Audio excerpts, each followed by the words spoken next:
uma família real, que é a família de Davi. E hoje vamos pregar então no Salmo 51, que é um salmo escrito por Davi. Neste salmo, Davi faz uma oração belíssima, uma oração de confissão, de contrição, de arrependimento, e nós vamos, pela graça de Deus, compartilhar esse texto. Salmo 51. Eu vou ler os versos ímpares, vou pedir a toda a igreja, numa só voz, que leia os versos pares, e assim leremos todo o texto sagrado. Salmo 51. Confissão e arrependimento ao mestre de canto, salmo de Davi, quando o profeta Natã veio ter com ele, depois de haver ele possuído Batseba. Verso 1 diz assim, os irmãos vão ler o verso 2 e assim por diante. Compadece-te de mim, ó Deus, segundo a tua benignidade, e segundo a multidão das tuas misericórdias, apaga as minhas transgressões. Lava-me completamente da minha iniquidade, e purifica-me do meu pecado. Pois eu conheço as minhas transgressões, e o meu pecado está sempre diante de mim. Pequei contra ti somente, e fiz o que é mal perante os teus olhos, de maneira que serás tido por justo no teu falar, e puro no teu julgar. Eu nasci na iniquidade, e em pecado me concebeu minha mãe. Eis que comprases na verdade do íntimo, e no recôndito que fazes conhecer a sabedoria. Purifica-me com o sopo e ficarei limpo. Lava-me e ficarei mais alvo que a neve. Faz-me ouvir júbilo e alegria, para que exultem os ossos que esmagaste. Esconde o rosto dos meus pecados e apaga todas as minhas iniquidades.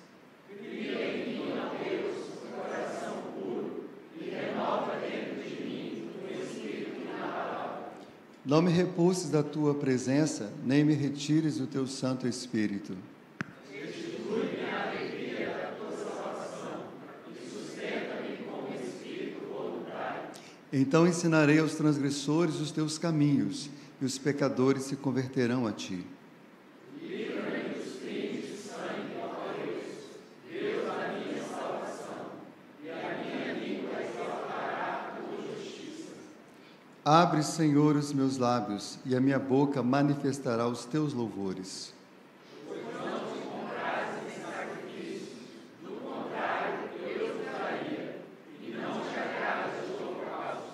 Sacrifícios agradáveis a Deus são o espírito quebrantado, coração compungido e contrito, não o desprezarás, ó Deus. Faze bem a Sião, segundo a tua boa vontade, edifica os muros de Jerusalém.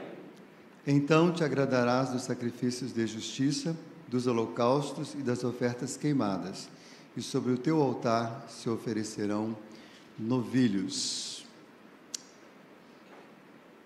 Meus irmãos, por mais teimoso, doentio, orgulhoso que um homem seja, ou uma pessoa seja, todos os seres humanos experimentam algum tipo de arrependimento na vida. Nem que seja um arrependimento conforme é definido nos dicionários comuns, que você pode abrir online, qualquer hora você verá lá o arrependimento sendo definido como um remorso, uma mágoa por ter se cometido um mal, uma certa contrição por ter cometido algum crime ou qualquer outra coisa errada. Arrependimento no dicionário comum pode ser mudança de opinião. Eu pensava isso, agora mudei de opinião. Uma mudança de comportamento em relação a alguma coisa que já aconteceu. No sentido jurídico, também, o arrependimento existe. Você pode se arrepender de um contrato que você fez e anular aquele contrato. Isso é um termo técnico usado também pelas pessoas do direito, para falar de arrependimento. E o dicionário também não deixa de lembrar do sentido religioso mesmo, do arrependimento, que fala dessa contrição, dessa rejeição demonstrada pelo pecador em relação aos seus pecados. Mas é muito diferente, para nós que conhecemos a teologia, a palavra, terrível, o que o dicionário continua dizendo, falando de dicionários comuns, Ele define essa contrição em relação aos pecados, porém, ele diz assim, fazendo com que este pratique o bem para conseguir a sua remissão.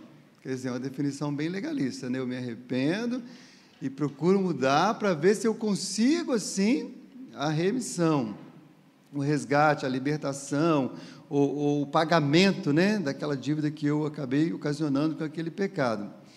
O problema é que esse arrependimento definido pelos dicionários comuns, embora possa ter, obviamente, alguma utilidade breve, né, pode resolver alguns problemas, mas ele, no final, é um arrependimento que conduz à morte.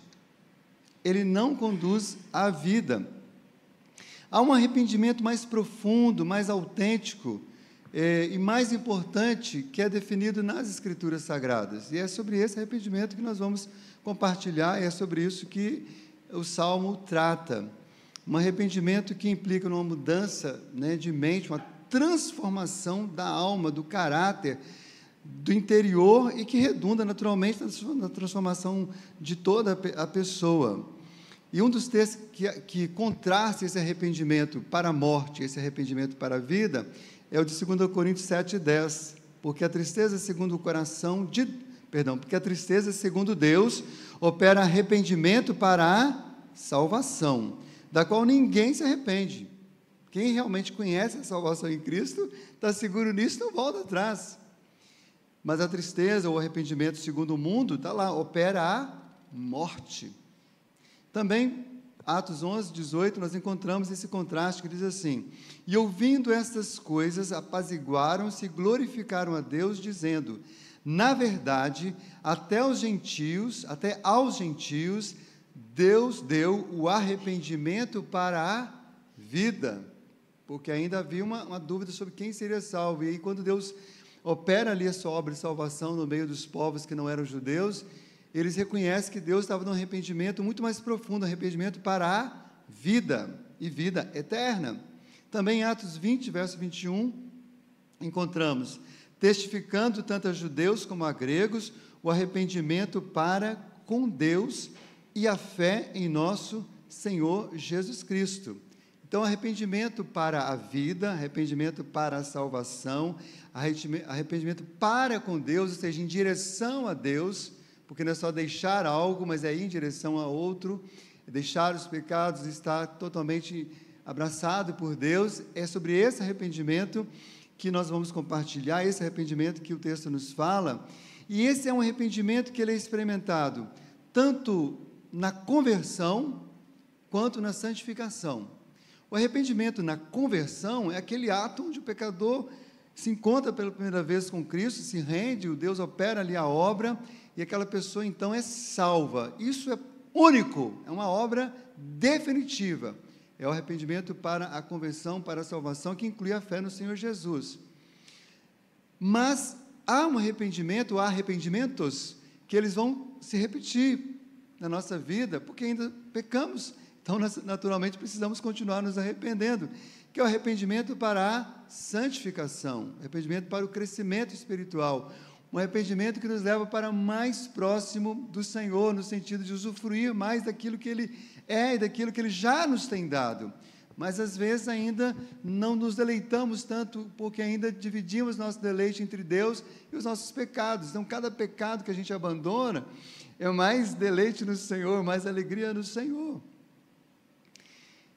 Então, olhando para o Salmo 51, escrito pelo rei Davi, né, o poeta Davi, o músico Davi, observamos algumas características do arrependimento que interessa, do arrependimento verdadeiro, do arrependimento para a vida. Davi, como nós já temos pregado, não vou ficar repetindo as pregações anteriores, mas ele havia cometido vários pecados graves, inclusive adultério, inclusive homicídio, cobiça e vários outros pecados. Mas depois que Natã, o profeta, o homem de Deus, o confronta, logo ali em seguida, ele já demonstra um grande arrependimento. E aqui ele registra a sua expressão de arrependimento, essa experiência com Deus, de poder abandonar aquilo que ele havia feito de mal e poder experimentar o poder de Deus na sua vida, santificando-o. Então, ele experimentou o profundo e verdadeiro arrependimento, um arrependimento para a vida. É sobre isso que nós queremos compartilhar nessa noite, desse arrependimento para a vida.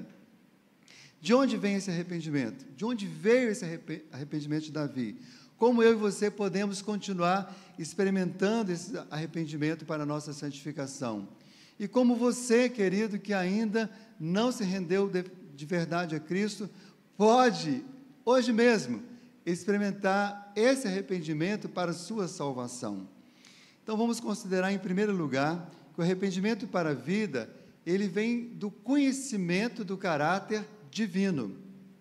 O arrependimento para a vida vem do conhecimento do caráter divino.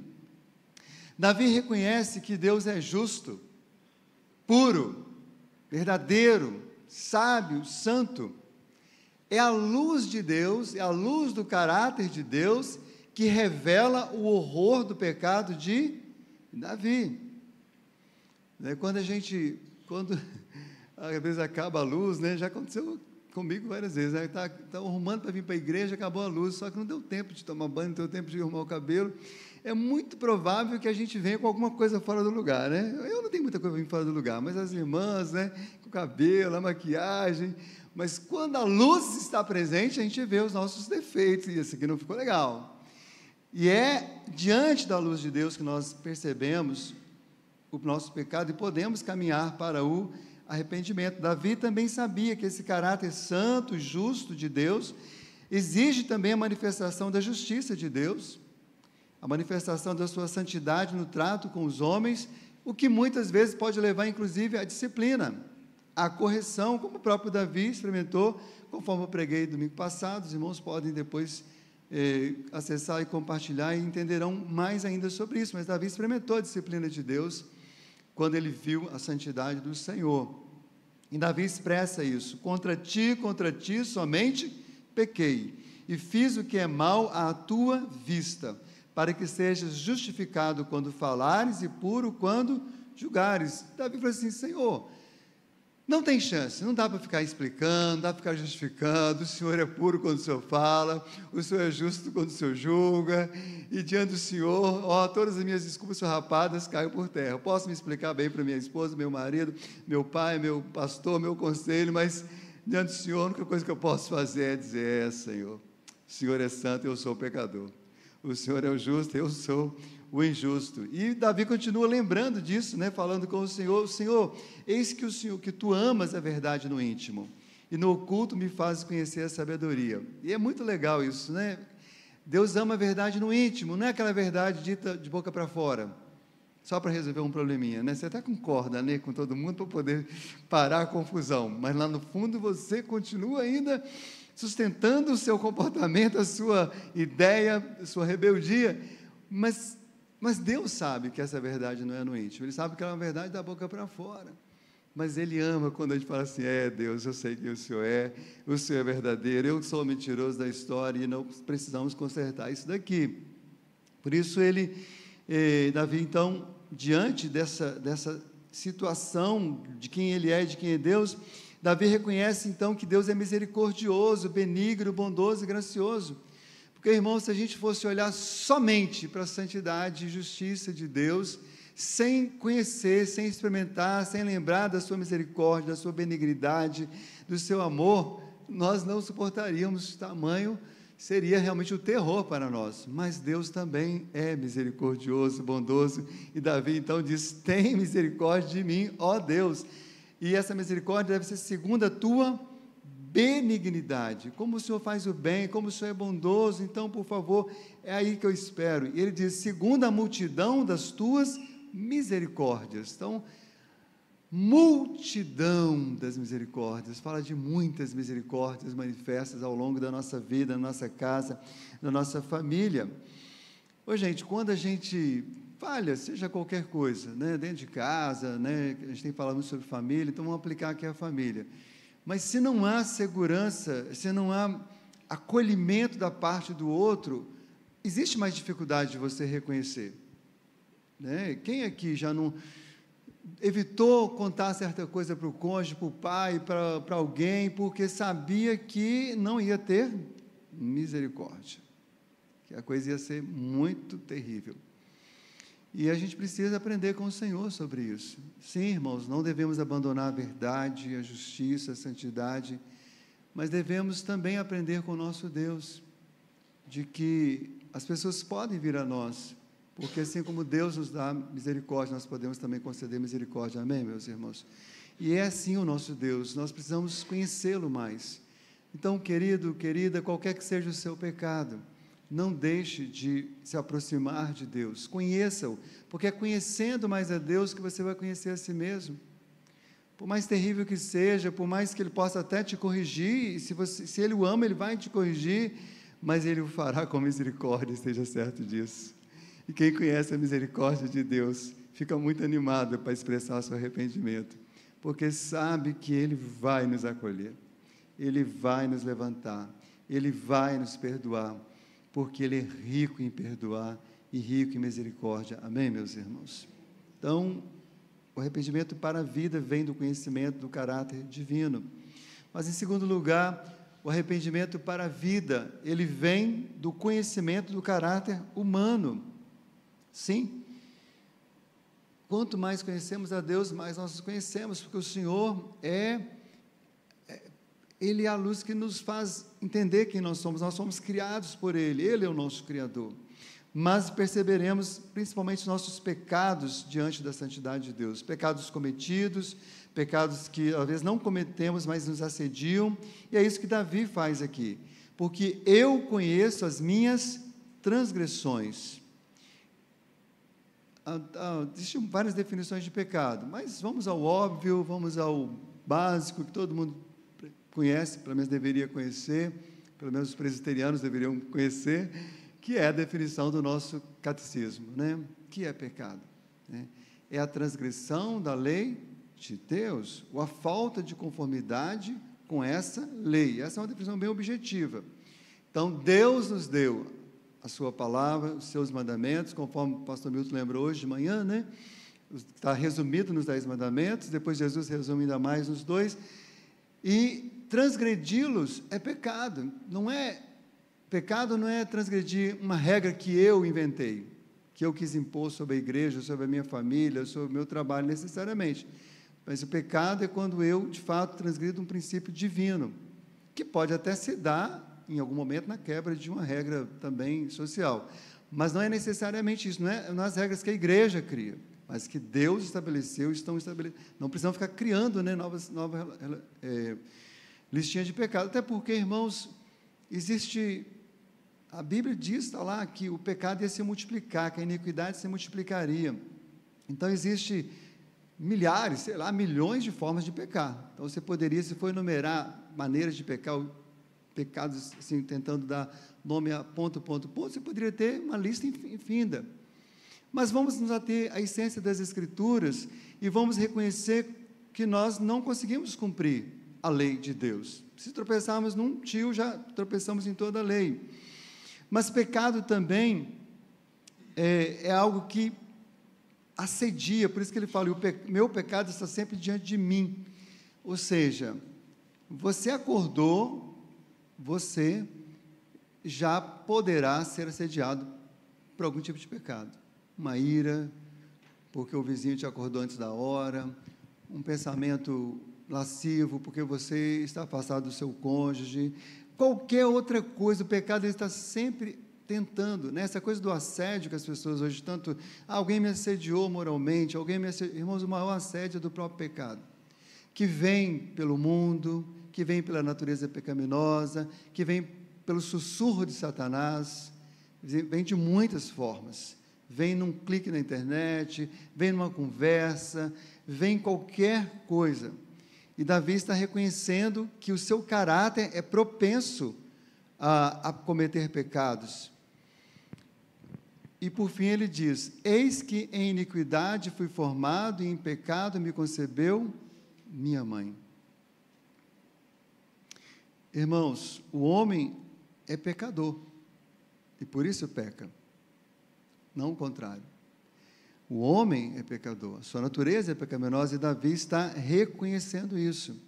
Enquanto as pessoas não reconhecem isso, elas não vão experimentar o verdadeiro arrependimento.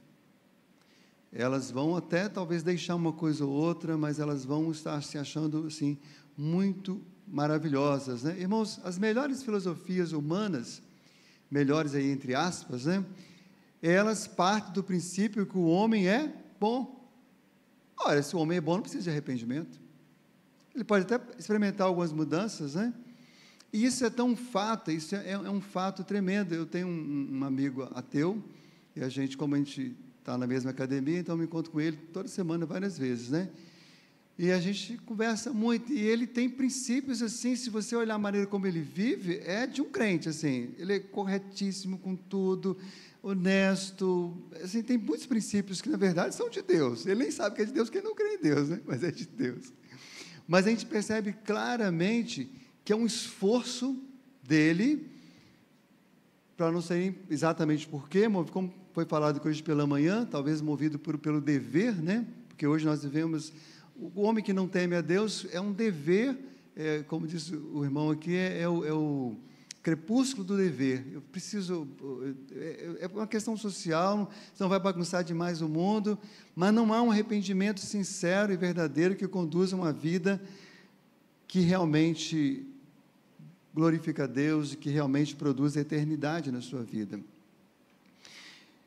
Eu não sei você, mas uma outra maneira de falar de arrependimento é falar de direção, né? Meu senso geográfico é péssimo, né? Eu e Magno e Mateus estamos para viajar para fora do Brasil, e um grande terror de Magno é porque sabe que tem certeza que nós vamos nos perder várias vezes. Vamos perder andando de carro, de metrô. Então, é a coisa mais certa que nós vamos pegar uma direção errada. Mas o pior do que isso não é pegar a direção errada, é você estar na direção errada e achar que está na direção certa. E a cada vez você está mais longe do destino. Isso eu experimentei já em várias situações da minha vida. E eu me lembro de uma experiência específica no metrô, né? E estou indo, e passou uma estação, 2, 3, eu só fui me quebrantar e voltar atrás, depois tinha passado umas 10 estações, já estava no final da linha. Falei, gente, se eu tivesse, né, realmente reconhecido que eu estava na direção errada, eu poderia ter voltado logo. Aí, quando eu me rendi que eu estava na direção errada, perguntei à pessoa, vem cá, eu preciso ir para o lugar tal. Eu falei assim, não, exatamente o sentido contrário. O senhor pegou na estação certa, pegou o trem certo, porém no sentido errado, no sentido contrário. Irmãos, a gente só se arrepende, né? Não é só se arrepende, um passo para o arrependimento é esse. Enquanto a gente não reconhece que está no sentido errado, a gente vai continuar teimando. Então, é preciso entender que conhecer o nosso caráter, saber que ele é pecaminoso, está nos levando a um sentido errado. E é interessante que foi o caso de Davi. Lembra que eu falei domingo passado de manhã? Quando Natan conta aquela história Natan conta a história para Davi, ele fica horrorizado com a história. Mas como um homem pegou a ovelhinha um homem riquíssimo, pegou a única ovelha e tal. Ele estava falando de outro homem, né? Mas quando ele percebeu que ele era o homem que tinha feito aquele horror, foi quando ele caiu em si. Então, meus irmãos, a Bíblia diz assim, quem está em pé, cuide para que não caia. O homem é depravado espiritual e moralmente, em todo o seu ser.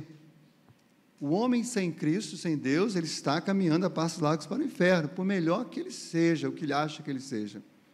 Mas mesmo homens de Deus e mulheres de Deus podem, às vezes, se desviar, não do sentido da salvação, mas se desviar temporariamente da sua rota de santidade.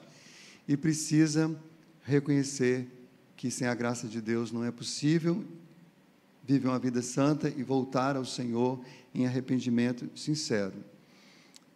Você é um bom marido, mas você não é perfeito. Você é uma boa esposa, mas você não é perfeita. Sempre há algo para melhorar. Por isso eu venho no encontro de casais, por isso eu leio o livro, por isso eu oro, por isso eu estou nos cultos, porque cada momento na presença de Deus, Ele revela um pouco mais da minha feiura, mas a cada momento na presença de Deus, Ele pode nos levar ao arrependimento e nos tornar mais belos como Ele mesmo é. Terceiro ponto aqui, é que o arrependimento para a vida, ele vem do conhecimento da necessidade humana. Olha, se eu estou na direção errada, eu preciso voltar, eu tenho a necessidade.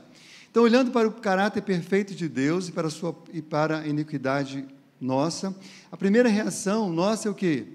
É fugir da presença de Deus. Olha o que Davi fala, esconde a tua face dos meus pecados. Há um medo.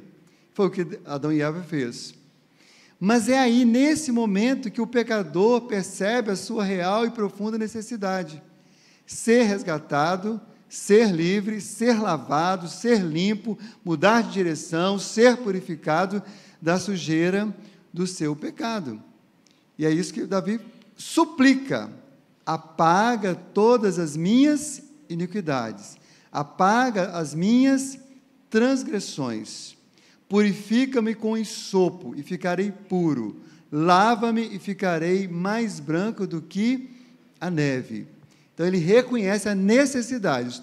Deus é santo, eu sou pecador, há uma necessidade que eu seja santificado, resgatado. E aí ele suplica e ele busca esse arrependimento na presença do Senhor.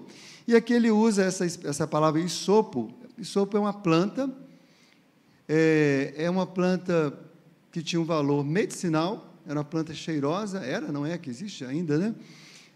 Então ela era usada às vezes para perfumar, ela era usada para trazer uma certa limpeza, ela tinha alguns aspectos meio que bactericida, que podia ali ajudar, né, fazer uma limpeza, uma higiene numa ferida, por exemplo. E, então, quando ele usa essa expressão, ele sabe exatamente o que ele estava pedindo ao Senhor. Senhor, há feridas, há enfermidade, há sujeira, e eu preciso ser purificado, como fazemos com nossos corpos quando usamos o hisopo. E no Antigo Testamento essa palavra aparece muitas vezes. Hisopo, ele pegava um molho de hisopo, vamos dizer assim, várias folhas, vários galhos de hisopo, e o hisopo é uma plantinha que as folhinhas, elas, se você jogar ela num líquido, numa água, por exemplo, ela encharca, depois você pode aspergir. Então, os sacerdotes faziam muito isso, pegavam vários galhos de hisopo com várias folhas, algumas vezes eles molhavam no sangue do cordeiro, e aí aspergia, né, sobre eles mesmos, sobre o ofertante, sobre o altar. Algumas vezes era o óleo da unção, ele enchia lá o de azeite, de óleo, depois perfumava todo mundo, santificava todo mundo, ungia todo mundo, e também com água, havia purificações com água, aspergindo sobre as pessoas, tudo falando dessa purificação que nós encontramos na presença do Senhor em nosso arrependimento. Os irmãos se lembram que quando o povo de Israel sai do Egito, na Páscoa, aquela noite linda, terrível, por outro lado, porque morreram milhares de primogênitos do Egito, mas Deus dá uma ordem para que eles coloquem na porta sangue, e lá está escrito, eles pegam galhos de hisopo, enche, né, molha no sangue lá do cordeiro e tinge a porta, dizendo: aqui há resgate, aqui há libertação, aqui há perdão, aqui Deus vai perdoar, não vai aplicar a morte, o castigo. Mas tudo isso que nós acabamos de falar aponta para Jesus, porque Ele é esse Cordeiro de Deus, e só o sangue dele, de fato, pode purificar pecados, como diz as Escrituras, 1 João 1, 7 e 9, e o sangue de Jesus Cristo, seu Filho, nos purifica de todo pecado. Se confessarmos nossos pecados, Ele é fiel e justo para nos perdoar os pecados e nos purificar de toda a injustiça. Irmãos, é toda a injustiça, perdoa todos os pecados. É isso que a palavra de Deus nos afirma, e isso é fundamental para uma vida cristã de santificação e de crescimento, é nós nos deleitarmos, é nós nos alegrarmos com essa obra de santificação, de purificação, que só o Senhor faz. Sim, nós devemos usar todos os meios de graça, mas a obra, ela é feita pelo Senhor Jesus, a obra vicária, a obra que nos expia de todos os pecados, que nos livra de todo pecado, que nos perdoa. Isso vem, então, do reconhecimento da necessidade humana. Se você não reconhecer quem é Deus, quem é você, não reconhecer a sua necessidade, você nunca vai se render a Cristo. Você vai continuar o seu caminho sem arrependimento. Talvez com algum remorso, talvez com arrependimento, conforme os dicionários definem. Mas, quando a gente entende a nossa verdadeira necessidade de sermos salvos, eu sou um pecador e eu preciso de um Salvador, e eu me rendo a Ele, aí é um verdadeiro arrependimento. Mas, em quarto lugar, o arrependimento para a vida vem do conhecimento da poderosa obra de Deus. Irmãos, é uma obra sobrenatural, não é obra humana, não é obra da religião, É obra de Deus, uma obra criativa, radical, uma obra que transforma o caos da vida de uma pessoa em ordem. Você pode estar todo enlamaçado no pecado, afundado, talvez morrendo afogado já nele. Mas, quando Deus opera a vida, a transformação. Então, quero te encorajar, em nome de Jesus, a também conhecer a poderosa obra de Deus, como Davi conheceu. Davi sabia que Deus podia fazer algo na vida dele. E ele diz: cria em mim, ó Deus, um coração puro. Renova em mim o espírito reto. Meu irmão, só Deus pode dar um coração puro. Você pode, deve pedir ajuda, nós estamos aqui para servir, aconselhando, orando, pode fazer terapia, o que você quiser, mas te dar um novo coração, só o Senhor pode fazer. Esta é a obra do Senhor em nossa vida. Renova em mim um espírito reto. O nosso espírito é tortuoso, mas Deus pode renovar todo dia um espírito de retidão, conforme Ele é.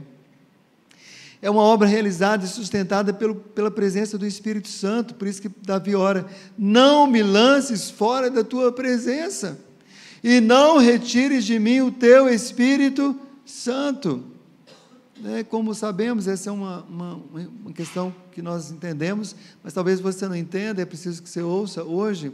O Espírito Santo não habitava permanentemente nas pessoas, ele operava a sua obra, cumpria a missão, mas naquele que está hoje em Cristo, desde que Cristo foi assunto ao céu, Jesus falou: olha, o Espírito Santo habita entre vocês, mas quando eu for, o Pai o enviará, e ele habitará em vós. Então o Espírito Santo não fica saindo, entrando em crente toda hora, ele está. Se você é regenerado, ele já está na sua vida. Se você não é regenerado, você precisa dele para que ele te regenere. É preciso se render de fato ao Senhor, porque é Ele que faz você um novo homem, uma nova mulher. Mas mesmo nós que já somos o Senhor, mesmo você que já é um salvo, entenda que se depender somente de você, se o Espírito Santo não habitasse em você, você continuaria andando nas obras da carne e pronto, acabou. Olha lá, prostituição, impureza, lascívia, discórdia, contenda, inveja, glutonaria, e vai por aí afora. Mas ele disse: mas o fruto do Espírito é qual? Amor, alegria, paz, longanimidade, benignidade, bondade, fidelidade, mansidão e domínio próprio. Então, Paulo, escrevendo aos Gálatas, diz: andai no Espírito e não satisfareis as obras da carne. É quando o Espírito Santo nos guia que nós andamos em santificação. E se erramos, ele nos constrange, ele nos quebranta.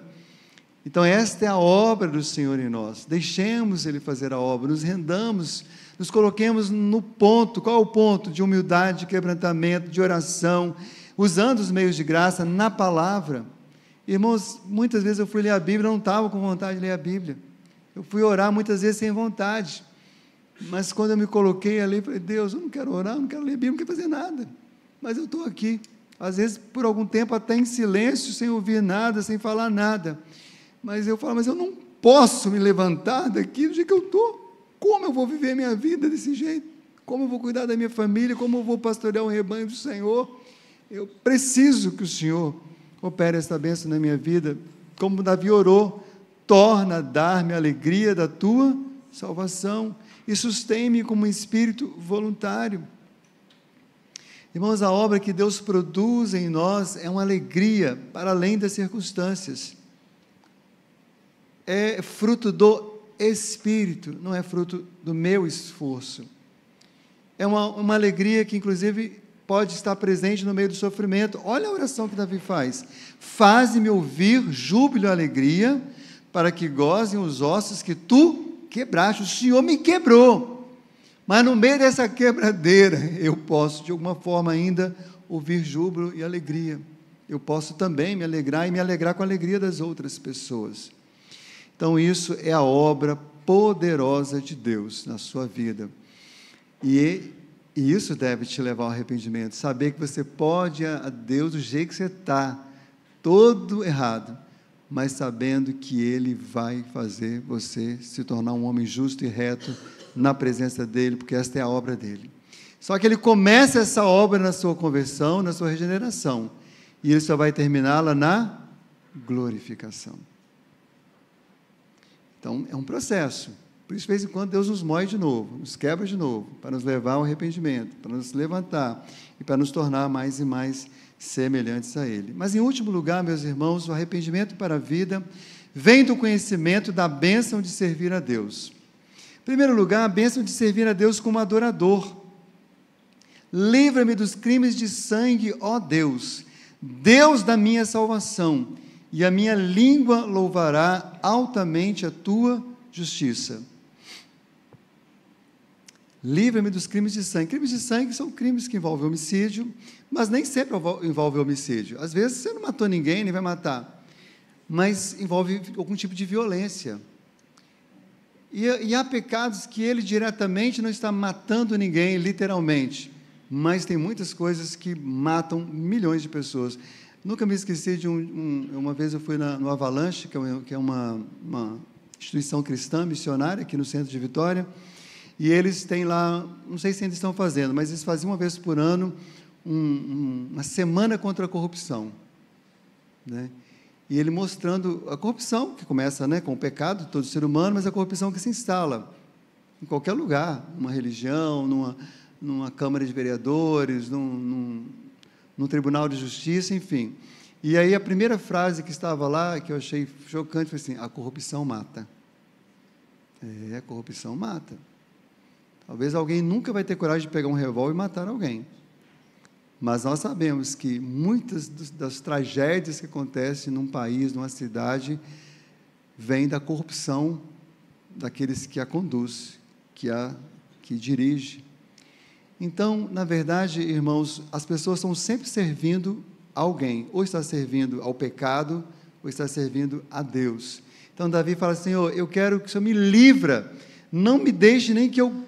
Porque ele tinha cometido um crime de sangue. Ele tinha, né? O Urias tinha morrido porque ele armou tudo. Ele não tinha feito com as próprias mãos, mas ele arquitetou. Foi um homicídio doloso, onde ele não teve chance. Se fosse hoje no tribunal brasileiro, ele ia ser preso por vários anos.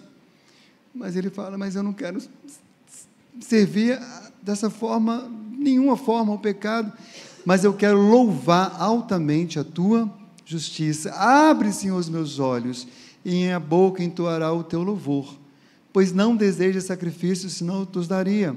Tu não te deleitas em holocausto, sacrifícios para Deus são um espírito quebrantado, a um coração quebrantado e contrito não desprezarás, ó Deus.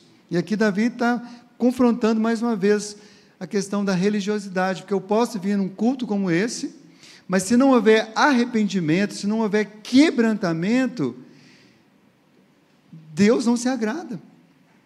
Eu não servi a Deus de fato. Respeitosamente, foi em vão ter vindo, foi em vão ter tomado banho, vindo ao culto, porque você não se arrependeu, você não viu, você ficou prestando atenção em qualquer coisa, nos defeitos do pregador, do louvor, da música, da luz, de uma criança que andou, mas você não ouviu Deus falando com você. Irmãos, honestamente, se a gente vai diante das Escrituras, estuda a palavra, vai no culto, e acha que não tem nada para melhorar a nossa vida, para ser transformado, provavelmente nós não estamos entendendo o mistério de servir a Deus. Porque servir a Deus, adorar a Deus, tem a ver com essa atitude de quebrantamento na presença do Senhor. E isso Deus não despreza. Mas esse arrependimento para com Deus, ele tem um resultado na vida do próximo. Olha o que ele diz: então ensinarei aos transgressores os teus caminhos. Eu gosto muito da frase que o pastor Joás sempre cita aqui na igreja: vamos servir a Deus servindo ao próximo. Porque Deus nem tem necessidade, né, de nosso serviço, porque Ele é todo poderoso, mas nós servimos a Ele servindo ao próximo. Então, quando eu sou quebrantado, quando você é quebrantado, quando alguém vê que houve arrependimento verdadeiro na sua vida, a sua vida foi transformada, você está ensinando aos transgressores os caminhos de Deus. Quando alguém vê que você era mentiroso e hoje você não mente mais, ou pelo menos está comprometido e não viver mentindo, pode ainda falhar, mas hoje você não é mais um mentiroso contumaz. Quando alguém sabe que você vivia na prostituição, mas hoje você não vive mais. Quando alguém sabe que você era um cara orgulhoso, teimoso, mas hoje você não é mais. Você está ensinando muito os caminhos de Deus. Porque quando a pessoa perguntar o que aconteceu na sua vida, você sabe que não tem a ver com você. Fala, olha, cara, o que aconteceu comigo foi que Deus mudou a minha vida. Eu roubava, mas eu não roubo mais. Eu fingia, mas hoje eu não finjo mais. Eu cobiçava, hoje eu não cobiço mais. Eu ensinarei aos transgressores os teus caminhos. Irmãos, tem muita gente lutando com pecados, mas aguardando alguém que experimentou libertação, santificação, que experimentou um arrependimento verdadeiro. Eu já contei aqui muitas vezes, histórias da minha família. Eu vou contar de novo, os irmãos, quando cansar de ouvir as minhas histórias, eu estou indo embora. Mas sempre tem alguém que não ouviu, então deixa eu contar, Mas assim, essas coisas que acontecem em família marcam a nossa vida. E eu vi, meus irmãos, eu vi a obra, E eu sempre conto isso com muita emoção, porque é tão poderoso, até os meus 11 anos, meu pai não era convertido, então eu vi o que era um homem que não tinha o temor de Deus, um homem que inclusive tinha crimes de sangue sobre ele, tinha sido preso, tinha crimes de violência e tantas outras questões bem graves. E eu vi também quando Deus levou ele ao arrependimento, quando ele pegou todas aquelas armas de fogo que ele tinha e acabou com todas elas. E quando uma pessoa, os amigos dele, irmãos, isso é um fato, a gente morava em Cariacica, depois mudando para Viana, nessa época da conversão, mas os amigos do meu pai, lá de Aimorés, onde eu fui criado, literalmente, de Rosca Seca, vinham para visitar meu pai, porque chegou a notícia que meu pai era crente, que meu pai tinha se convertido, e eles tinham certeza que não era verdade. E chegava e provocava, cadê as armas de fogo? Cadê não sei o que lá? E eu vi meu pai, muitas vezes, eu vou lhe pegar minha arma, e meu pai voltava com a Bíblia. Agora essa é a minha arma, porque ela não é uma arma que mata ninguém, ela é uma arma que mata o pecado. A palavra de Deus tem contado de santificação. E naquele dia glorioso, foi maravilhoso, Foi em junho de 80, lá em Nova Betânia, em Viana, eu, meu pai e meu irmão fomos batizados juntos. Então, o arrependimento vem do conhecimento da bênção de servir a Deus. Meu pai entendeu que era muito melhor servir a Deus, servindo ao próximo. E diz o salmista, e os pecadores a ti se converterão. Aí eu vou contar, então, mais uma história relacionada ao meu pai. O pastor Glauter esteve aqui um dia desse, os irmãos se lembram, no encontro de casais, ele contou essa história aqui, quem estava no encontro de casais. O pastor Glauter pastoreia a igreja lá em Nova Betânia. E ele batizou um casal, agora lá, e esse casal, quando foi ser examinado pelo conselho, falou assim, houve um homem que morou na minha rua, que experimentou uma grande transformação.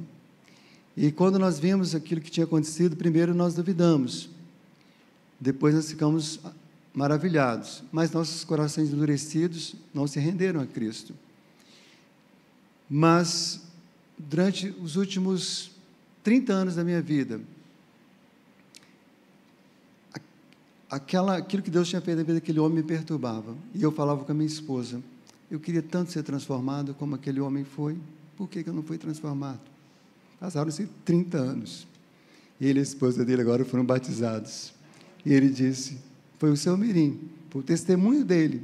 Deus usou o testemunho dele. 30 anos, o Espírito Santo, no bom sentido, perturbando, incomodando, trabalhando ali, com aquele testemunho. Está aqui na palavra, irmãos, os pecadores a ti se converteram. Não converteram ao meu pai, mas o testemunho de arrependimento dele foi um instrumento de Deus. Então, há muitas pessoas no seu trabalho, na sua família, na sua comunidade, no seu condomínio, que haverão de se converter, olhando para a obra que Deus fez na sua vida. Mas se as pessoas veem todos os dias você cometendo os mesmos pecados, continua iracundo, continua vaidoso, continua mentiroso, continua trapaceador, continua querendo ter vantagens. As pessoas vão ficar questionando quem é Deus, que religião é essa, quem é esse Cristo que até hoje não transformou essa pessoa. Claro que se Deus tiver propósito de salvação, vai usar um outro testemunho, mas que alegria você ser o instrumento de Deus para que muitos conheçam a Cristo e se arrependam. Vem do conhecimento da bênção de servir a Deus e servir ao próximo. Meus irmãos, sejam certos, é muito melhor servir a Deus do que servir ao diabo, servir ao mundo, servir ao pecado. E quando a gente compreende isso, a gente experimenta um arrependimento verdadeiro.